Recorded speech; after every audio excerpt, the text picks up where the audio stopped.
Oi, gente, sejam bem-vindos à nova Máquina do Tempo. Eu sou André Teixeira Jacobina e agora é minha grande honra ter a presença do Iclis Rodrigues aqui no canal, ele que é do canal Leitura Obriga História. E o Iclis é bacharel em História, ele é mestre em História pela Universidade Federal de Santa Catarina e atualmente é doutorando em História pela mesma instituição. E a gente vai ter uma conversa aqui sobre o uso de fontes orais em pesquisa histórica e muitas outras coisas, não é, Iclis? Isso aí, eu espero que eu consiga trazer alguma coisa de bacana para o público do Nova Máquina do Tempo e queria agradecer a todo mundo que está assistindo e ao público do canal por essa atenção. Eu me sinto muito honrado porque eu sou um mega fã do Leitura Obriga História. Inclusive, quem me apresentou foi minha esposa, que não é da área de história. Eu até me sinto um pouquinho envergonhado porque eu sou historiador. Falando um pouquinho sobre minha trajetória, eu sou licenciado e bacharel em História pela Universidade Federal da Bahia, fiz mestrado em História Social pesquisando política e meu doutorado, embora em saúde pública, foi uma pesquisa sociohistórica na relação entre partidos políticos e um movimento social progressista, um movimento sanitário durante o período da ditadura militar. Eu meio que estudo muito esse período da ditadura militar. Mas a gente combinou, não é, Iclis, que a gente ia começar falando de uso de fontes orais nas pesquisas, histórica e pesquisa em geral. Uma coisa que eu acho interessante é que a história é um cuidado muito grande da coisa do cruzamento de fontes, crítica de fontes, ver o viés da fonte oral que a gente está utilizando, ter esse cuidado. E eu que circulo pelas outras áreas, eu percebo que às vezes outras áreas fazem uso de fontes orais e nem sempre tem essa quase que neurose nossa dos historiadores com a questão da crítica de fontes, não é? Mas queria falar um pouquinho da sua experiência com fontes orais e queria ouvir um pouquinho de você. Bom, com relação a isso que você falou, que outras áreas não têm a mesma, né, não costumam ter essa mesma paranoia que a gente tem com fontes orais, eu não tenho esse trânsito com outras áreas para afirmar isso, mas eu pessoalmente acho saudável essa paranoia. Com certeza. Porque, porque assim, a gente está sempre tendo que se provar. E quando eu digo a gente, eu não falo nós indivíduos, eu falo nós como área, história, né? Nós temos sempre que estar se provando e nessa última década isso piorou muito, né? A nossa situação aos olhos de opinião pública por conta por conta do ambiente político e por conta de muita má fé também, nós estamos sempre sendo colocados em xeque, né, o que a gente produz. Então, eu acho que ela é uma paranoia relativamente saudável, porque ela nos força a manter o foco nos parâmetros que se esperam de um trabalho de história, parâmetros científicos, não científicos no conceito empírico da coisa, né, da ciência dura, mas nos mantém com o pé no chão de que a gente tem que trabalhar com fontes a partir de um viés crítico e que a gente tem que saber muito bem em que terreno está pisando nesse processo de produzir conteúdo relacionado à história.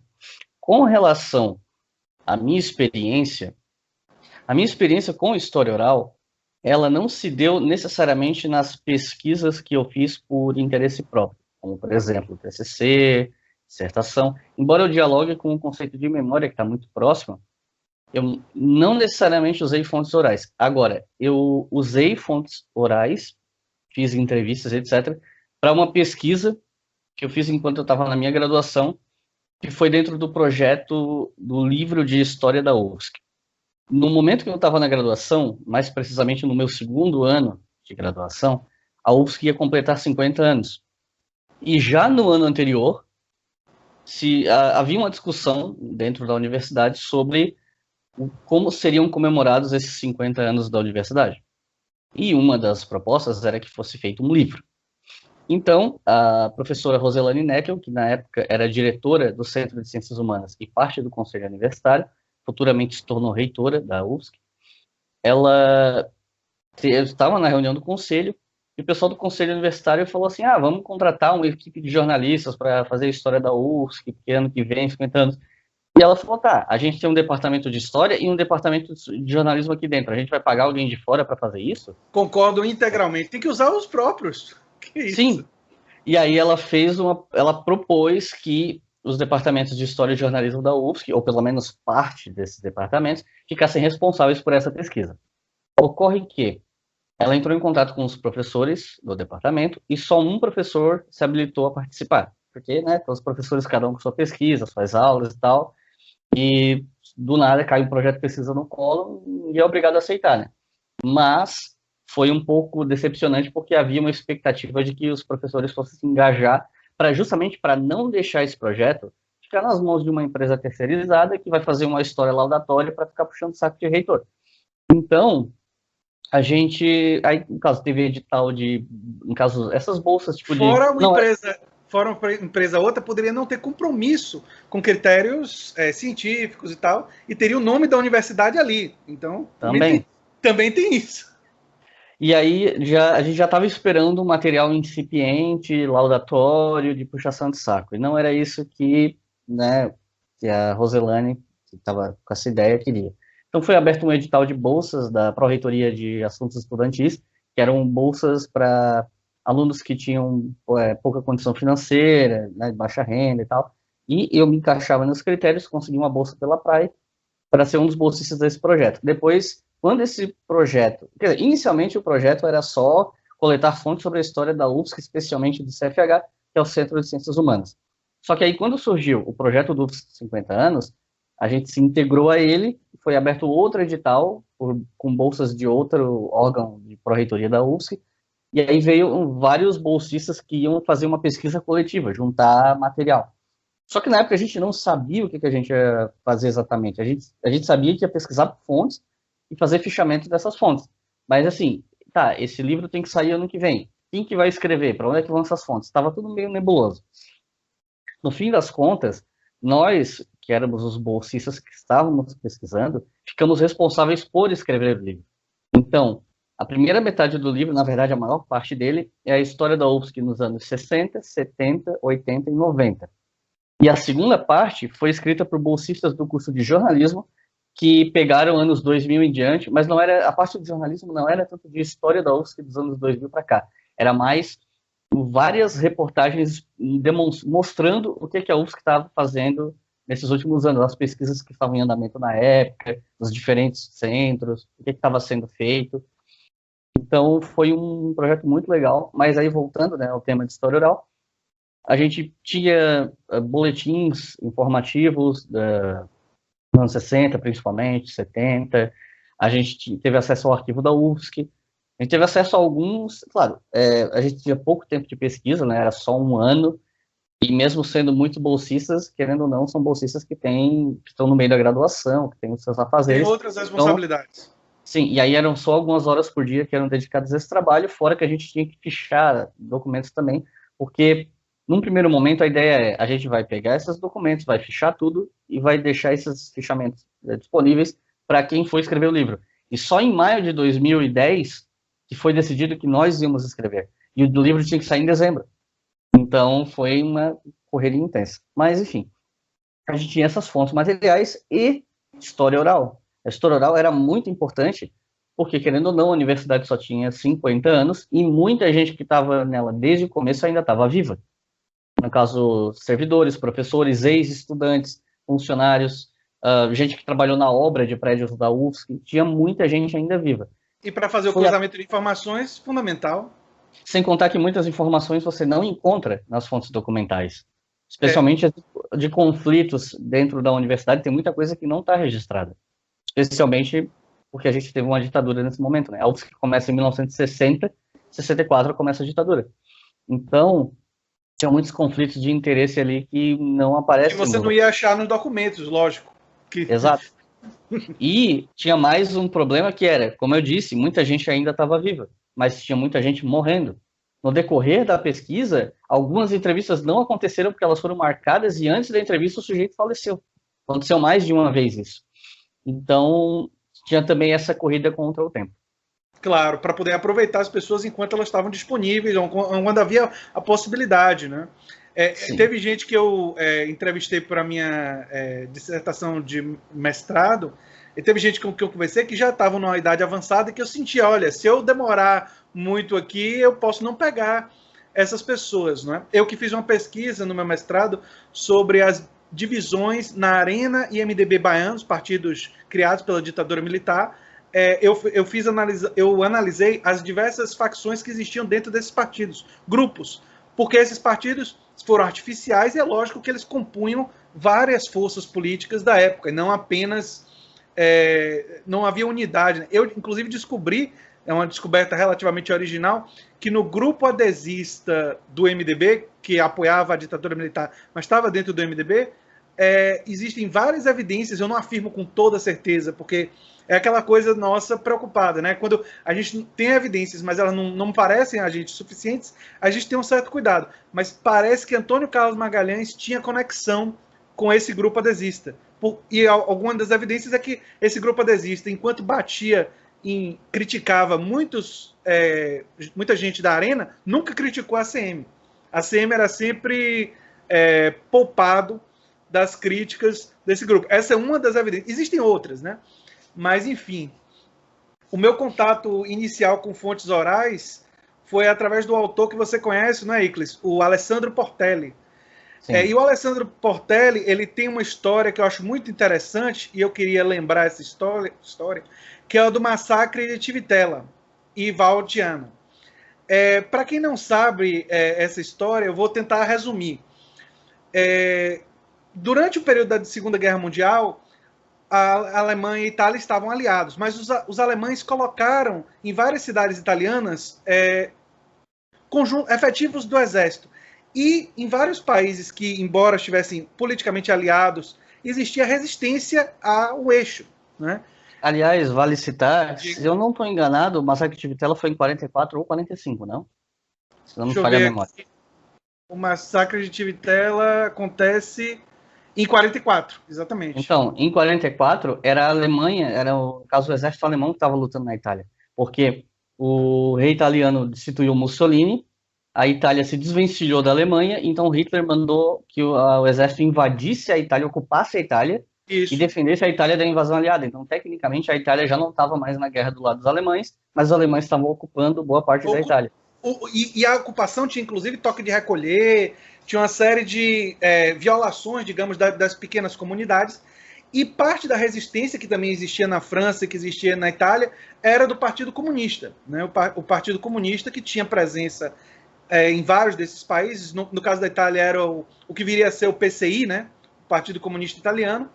Ele realizou um ataque que matou 3 oficiais alemães. E em retaliação, esse ataque, eu tenho uma data aqui, né, em retaliação a esse ataque, em 29 de junho, as tropas de ocupação executam 155 civis, todos homens, na cidadezinha de Civitella Valtiano. Agora, o detalhe interessante que o Portelli mostra é o seguinte, e aí eu queria a sua reação. Na época que aconteceu o massacre e nos anos imediatamente posteriores ao massacre, que morreram essas 115 pessoas, os documentos e os depoimentos das pessoas mostram muita hostilidade em relação aos alemães, porque foram eles, afinal, que realizaram o massacre, e poucas menções aos comunistas que teriam provocado o ataque. Quando o Alessandro Portelli foi ver depoimentos 40 anos depois, os alemães são poupados da crítica. É incrível o que aconteceu. Existe uma narrativa de que um alemão teria voltado a Tivitella para pedir desculpas, pedir perdão pelo que aconteceu, e quase que toda a responsabilidade agora residia sobre os comunistas, que provocaram, que fizeram aquilo dali ter acontecido. E a análise do Portelli para explicar isso daí eu acho interessantíssimo. Mudou minha... Assim, eu acho que eu me tornei um observador das fontes orais muito influenciado pela análise do Portelli, que é o quê? Durante esses 40 anos, os alemães foram embora, mas os comunistas estavam ali. E os comunistas eram ateus, enquanto aquela comunidade era muito religiosa. Os comunistas celebravam o massacre como um exemplo de mártires, de uma luta contra uma hostilidade agressora, autoritária, que estava impondo o toque de recolher e, enfim... E o nazismo era visto como uma coisa de um rebelo contra o nazismo. E aquela comunidade sofreu o luto da perda das pessoas. Não tinha essa leitura, digamos assim, heróica daquela luta. Então, em 40 anos, eles foram tendo raiva e ódio dos comunistas, que tinham valores e perspectiva diferente da deles, e foram poupando os alemães, até chegar ao ponto de que a narrativa, digamos assim, considera que os alemães têm valores culturais compartilhados, em comum com os que foram quem efetivamente matou, e os comunistas passam a ser os odiados depois daquele evento. E eu acho interessante, e aí o Portelli utiliza um conceito de Contini, que é memória dividida, que é a ideia de que o tempo é um mediador da memória, e que a memória vai se dividindo baseada nas influências dos diferentes vieses e da releitura da história. Enfim, é uma coisa muito interessante e que marcou assim minha reflexão sobre o uso de fontes orais. E queria que você reagisse, comentasse, até porque você conhece esse trabalho. Então, além desses elementos, essas coisas que o autor apresenta para explicar essa mudança, essa questão não tem como você entender ela propriamente sem associar, sem, no caso, entender a associação entre fontes orais e a memória. Tem um vídeo no meu canal, para quem não assistiu, que se chama Qual a Diferença entre História e Memória, que é um vídeo de 18 minutos, quem estiver assistindo aí estiver curioso, pode procurar lá no Leitura Obrigatória, mas para dar uma resumida aqui, memória e história são coisas diferentes.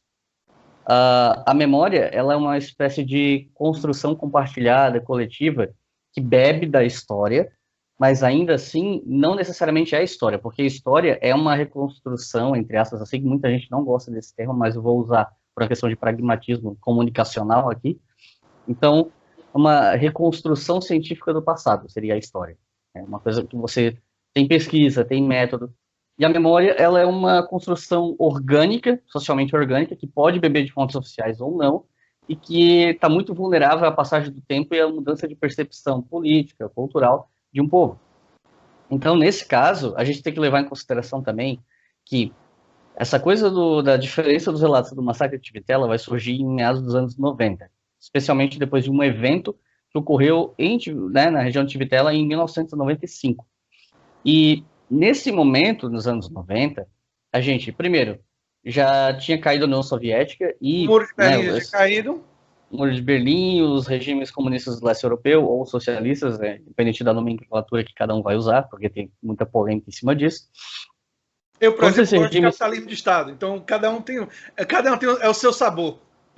Então, vai depender muito da perspectiva, mas enfim, regimes socialistas do leste europeu caíram e a narrativa, nesse momento histórico, especialmente na Europa, era que o socialismo, que o comunismo eram regimes violentos, fadados ao fracasso. Você surge naquele momento a tese do fim da história do Fukuyama, que na época mesmo já era criticada, mas ainda assim fez a cabeça de muita gente. Teve um impacto social, exato. Sim, existia é o que o pessoal chama dos triunfalistas, no caso dos autores, em geral conservadores e liberais, que durante anos escreveram contra o socialismo, contra a União Soviética, e que viam essa União Soviética e esse mundo socialista cair, e viam isso como uma espécie de endosso, porque eles estavam escrevendo. Então, essa galera costuma ser chamada de os triunfalistas.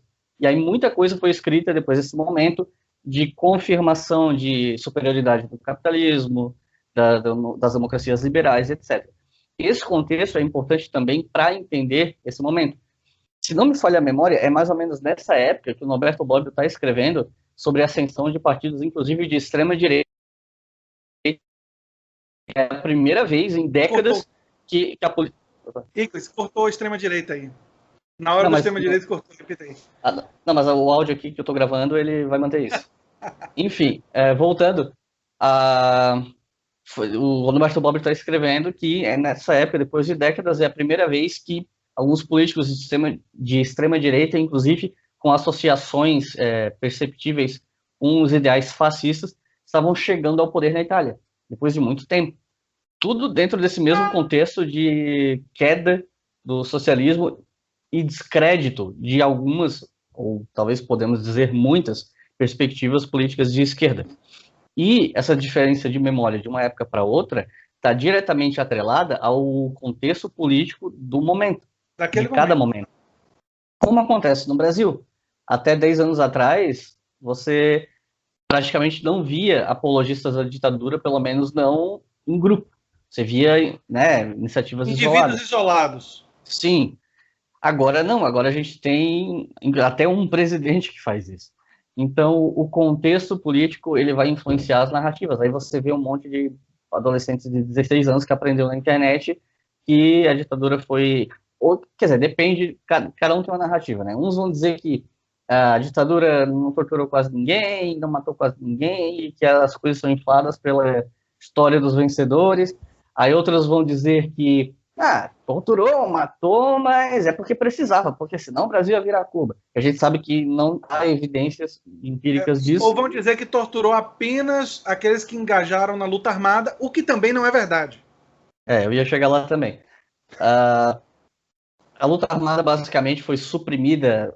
Se eu não estou enganado, em 73 você praticamente já não tinha mais luta armada organizada no Brasil, porque ela foi brutalmente perseguida. Exatamente. Eu não vou entrar nos méritos morais da questão, porque, né, tem muita discussão na internet, inclusive entre os grupos que defendem o armamentismo, de porque os cidadãos têm que se armar contra a tirania. Mas só a tirania que eu não gosto. A tirania que eu gosto, aí tem que respeitar, e quem levanta contra ela é isso e aquilo, né? Essa coisa de se armar contra a tirania é meio engraçado, porque você pensar nesse argumento, por exemplo, nos Estados Unidos de hoje, quando o governo americano tem drones, é meio engraçado. Tipo, o que é que as suas armas vão fazer contra se o governo americano ficasse tirânico, por exemplo, né? Sim.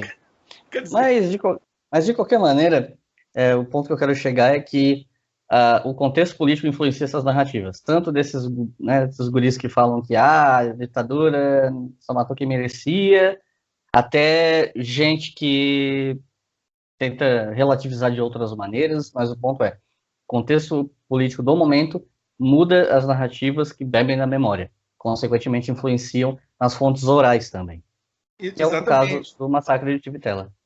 Exatamente, que passou por todos essas influências e teve a exacerbação, digamos, pós o fim da Guerra Fria. Quer dizer, quando a Guerra Fria acaba, isso daí é bastante exacerbado. Eu fiquei pensando sobre o que você falou, da gente como historiador tá tendo que sempre, agora se provar cada vez mais, porque tem muita gente escrevendo livro como se fosse historiador sem ser, né? Meio que... e eu fiquei com a imagem, assim, do início da medicina, a medicina ocidental. Que a medicina ocidental ela teve que brigar por muito tempo com o charlatanismo. Gente que se dizia médico, sem ser médico, e que foi um combate muito grande, que até hoje existe esse combate, junto a certas organizações religiosas que dizem que seus líderes são mágicos e que têm poderes mágicos e que curariam. E dizem, não vá para a cura espiritual e negue a cura, digamos assim, da medicina e tudo mais. Esse é um problema de saúde. Enquanto a gente está falando, esse problema existe. E na área de história, tem um pouco desse problema de que existem muitas narrativas agora surgindo que não são baseadas em evidências, não têm critérios, mas como tem a capacidade de ter o acesso à mídia, né, acaba sendo um enfrentamento que a gente tem que fazer. Que a gente tem que fazer para, digamos assim, combater a desinformação. Né? E o nosso caso é um pouco mais complicado, porque, assim, eu gostei da comparação que você fez com relação ao charlatanismo científico e tal. Eu ainda acho que o nosso caso consegue ser pior que o caso da medicina. É mais difícil. Porque no caso da medicina, tanto no caso da medicina quanto da história, quando narrativas charlatãs se tornam hegemônicas, elas causam impactos sociais problemáticos, de formas diferentes, mas causam. Agora, o prestígio que a medicina tem em relação ao prestígio que a história tem na sociedade... Completamente diferente. Completamente diferente. E os benefícios da medicina aplicada de forma correta são muito mais palpáveis e verificáveis. Os Isso, você vê... Os benefícios que as ciências humanas trazem para a sociedade são muito mais, entre aspas, invisíveis. Até porque, normalmente, eles são benefícios de longo prazo. São benefícios que se espalham pelo tempo e que vão, aos poucos, alterando percepções, vão trazendo mudanças sociais que são importantes. E é muito mais difícil de ver, detectar isso e, às vezes, inclusive, dar o crédito a isso. Então a gente tem essas duas áreas que sofrem de charlatanismo, mas uma tem muito crédito social e a outra não. E para um é muito mais fácil porque você mostra os resultados da eficácia na frente da vacina, com dados e tudo mais, e você meio que arrebenta com o debate quando você vem com isso daí. E só ficam presos aqueles que não aceitam os dados oficiais, aqueles que não aceitam as evidências. Mas se você parte do pressuposto de que você está discutindo no mesmo nível, você destrói. É a mesma coisa com a teoria da evolução. Quer dizer, se você entra numa discussão com teoria da evolução, se você traz a genética, e se traz um geneticista evolucionista, ele traz evidências da genética que são, para as pessoas que aceitam as evidências, elas são demolidoras. O grande problema que eu vejo hoje no Brasil e até no mundo é a formação de uma perspectiva que não está permeável a evidências, que não tem interesse em examinar criteriosamente as evidências. Porque, por exemplo, o ceticismo que tem nos Estados Unidos em relação à teoria da evolução, de quase 50% da população negar, é uma população que não está permeável à evidência, porque as evidências da genética, eu que já conversei, eu não sou biólogo, mas eu já conversei com biólogos. Quando eu conversei com os biólogos me disseram: olha, André, as evidências que a genética traz mostram que a gente tem dúvidas sobre aspectos específicos da evolução, mas não sobre o processo de evolução em si.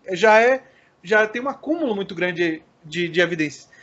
Então eu fico pensando assim, e uma população que não aceita evidências e que não cria critérios de verificação das fontes, ela é muito mais permeável ao termo que se tornou lugar comum hoje na mídia, fake news, quer dizer, notícia falsa. O indivíduo que não checa a informação, vem a informação pelo WhatsApp de uma pessoa que ele confia, um amigo, um tio dele e tal, ele acha que aquilo dali tem base. E um fundamental para a perspectiva científica é você dizer, não, qual é a fonte disso, de onde vem, tem evidências disso daí. Quer dizer, a nossa população, e eu vejo esse um problema brasileiro mesmo, de educação, não tem muita formação científica. Como que vai além da coisa apenas de ser um cientista. Ou seja, você ter um certo espírito científico pode ser de todas as pessoas de todas as profissões podem ter. Sim. E nesse caso que você citou dos Estados Unidos, a explicação, assim como de outros casos também problemáticos, está, na minha opinião, a explicação da situação está na política, pura e simplesmente. Porque, dependendo de quais políticas públicas se adotam, esse tipo de coisa se espalha ou é contido. Então, por isso que essa discussão sobre ciência e política, ela sempre tem que andar de mãos dadas. A gente não pode pensar nenhum tipo de ciência, seja humanas, exatas, biológicas ou quaisquer que sejam, se existem outras nomenclaturas, para ver elas como alguma coisa que está à parte das coisas mundanas da política, ou uma mesquinhez da política, digamos assim, como se fosse, sabe, um altar de uma instância superior. Porque as políticas públicas, e inclusive a influência da iniciativa privada na política, elas podem, não vou dizer salvar, mas elas podem ajudar a ciência ou elas podem instruir a ciência. Então, a gente não pode descolar esses dois aspectos, né, o científico e o político. Com certeza. Eu ia até dar um exemplo, se você me permitir rapidinho. Claro. Quem é que está financiando as pesquisas científicas que negam a mudança climática? Empresas ligadas à produção de combustíveis fósseis, né? Quer dizer, quem no passado financiou pesquisas que diziam que cigarro não fazia mal? As empresas do tabaco. Então, esse é um exemplo de influência sobre quer dizer, através do poder do dinheiro, né? O dinheiro tem essa capacidade. Quem tem dinheiro de financiar pesquisa acaba através do financiamento da pesquisa, influenciando direções, né? Eu não sou contrário à entrada de dinheiro privado em pesquisa científica, por princípio eu não sou contrário, mas eu defendo critérios muito rigorosos de fiscalização disso daí, porque a história mostra que a quantidade de exemplos desse pessoal financiando pesquisas por interesses próprios não são poucos, são muitos. Sim, eu concordo. Eu também não sou por princípio contra, mas cada caso precisa ser avaliado individualmente, porque as consequências podem ser bastante trágicas para a vida de grupos ou até de indivíduos, como é o caso do tabaco, por exemplo, né? A indústria do cigarro, como você mencionou. Por muito tempo se dizia na televisão que não tinha conexão com efizema pulmonar, com câncer. Quer dizer, e quanta gente não acabou tendo sua vida abreviada e tendo sofrimento por causa disso daí, porque acreditou nessas informações, não é? Porque quem sabe e permanece no vício por escolha, tudo bem, é uma escolha individual do sujeito. Agora, quem é ludibriado por isso, é enganado, aí é uma coisa muito mais séria. É muito, muito mais séria. E eu me preocupo, do ponto de vista ambiental, com essa narrativa que diz que não existe a mudança climática e tal. Não é nem só comigo, porque eu vou viver aí, se tudo der certo, até os, sei lá, 90 anos e tal, mas eu quero ter filhos, e eu fico pensando, e meus filhos, e os outros seres humanos que podem estar aqui depois, quando eu não mais estiver, né? E o impacto disso daí. E o Christopher Hitchens, que eu não concordo com tudo, ele tem uma fala sobre isso que é ótima. Ele diz uma vez assim: se há dúvida, mesmo que por haver a dúvida, nós temos que fazer tudo como se a mudança climática fosse real para o bem da humanidade. Se a gente estivesse errado e a gente não estava provocando tanto quanto a gente acha, a gente teria feito um bem mesmo assim. E eu acho essa fala perfeita, né? Ela é uma fala muito adequada, porque na dúvida, ficar do lado da preservação. Sim.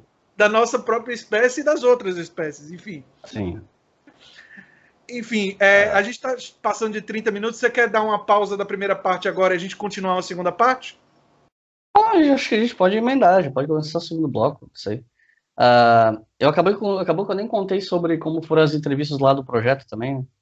Desculpa, eu te interrompi. Não, sem problema, mas é porque tem umas coisas interessantes para contar, assim, inclusive para o pessoal que quer fazer entrevista, falar de alguns perrengues que eu tive nas entrevistas, né? De situações de entrevista, ou que amigos meus tiveram e eu fiquei sabendo, porque eu também transcrevi entrevistas que outras pessoas fizeram, então eu podia ouvir, né, a entrevista de outras pessoas. Então vamos fazer assim. Eu vou parar a gravação agora, essa primeira parte, e aí a gente começa a segunda parte e você conta isso. O que é que você acha? Ok, pode ser. Tudo isso. Sim, sim. Enfim, então eu vou fazer agora. Eu quero agradecer muito o Icles. Essa foi a primeira parte da nossa conversa, a gente explorando aqui. E a segunda parte ele vai começar contando um pouco de como foram essas entrevistas e coisas que ele aprendeu nesse processo de realizar entrevistas para o projeto lá da faculdade. Deixa eu parar aqui.